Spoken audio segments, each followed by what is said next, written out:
Today we're going to take a look at space awareness, which is one of the three categories of movement concepts that our book, Children Moving, addresses.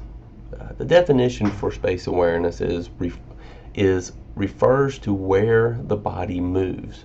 So when we think about space awareness, there's five aspects that we're going to look at today. Those five aspects include location, directions, levels, pathways, and extensions.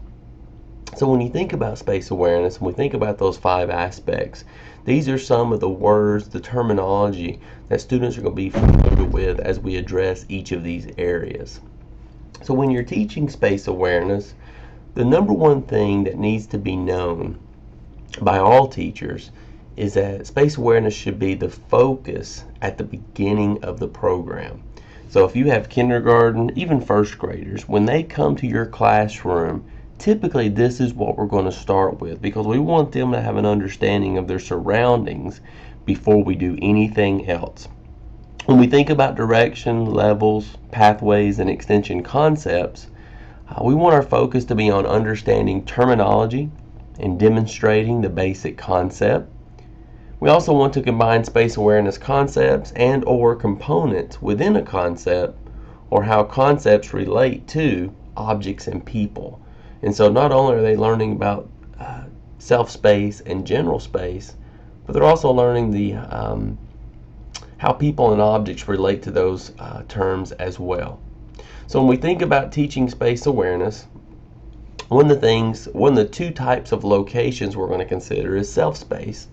The space the body can move from a given location without traveling.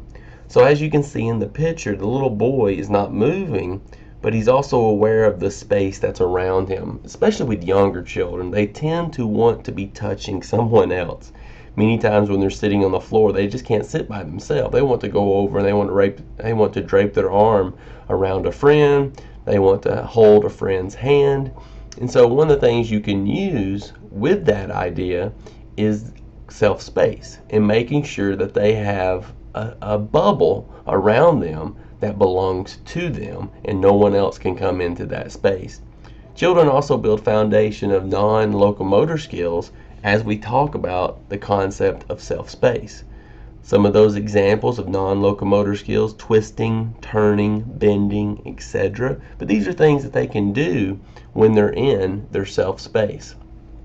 The next location we talk about is general space, the space within a room or boundary in which the students can move by traveling safely. So if you were in a gymnasium, typically the general space is going to be in between the walls. So general space is going to be much larger than self-space, therefore it's taught after self-space is understood.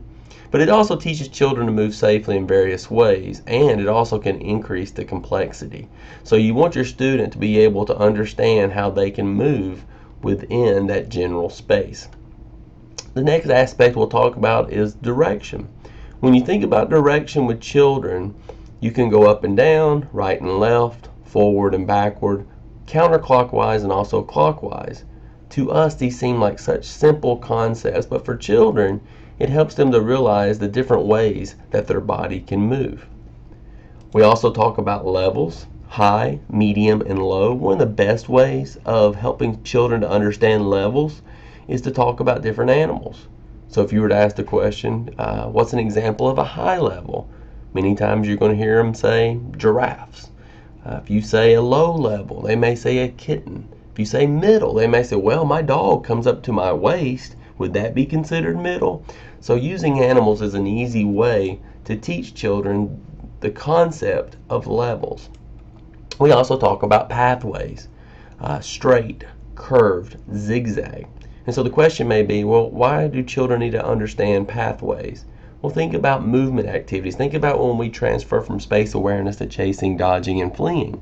In order to be able to dodge, in order to be able to flee something or someone, you've got to be able to move in different ways.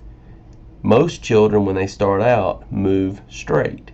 But then we teach them the concept of curved and also of zigzag, and we can incorporate letters of the alphabet to help them understand what these pathways look like. When mastered, children can use pathways to avoid collisions when traveling through general space. And so we think about chasing, dodging, and fleeing. I can use a curved pathway to go around the objects on the floor or even the people in my class. And then finally, we talk about the extension concepts. We have small movements. We also have large movements. Small movements are body movements that are done close to the body. So we want our children to understand how to be able to move the body in different ways, but also keep it close to the body. And then children always tend to enjoy the large movements because now the body movement is with the extremities extended. And so when you think about large movements, children can reach, they can spread really wide, they can be really tall, but they're trying to take up as much space as they possibly can with those large movements. And as you know, with a lot of sports, with a lot of physical activities, with a lot of skill things that we're going to be learning, some require small movements, some require large movements.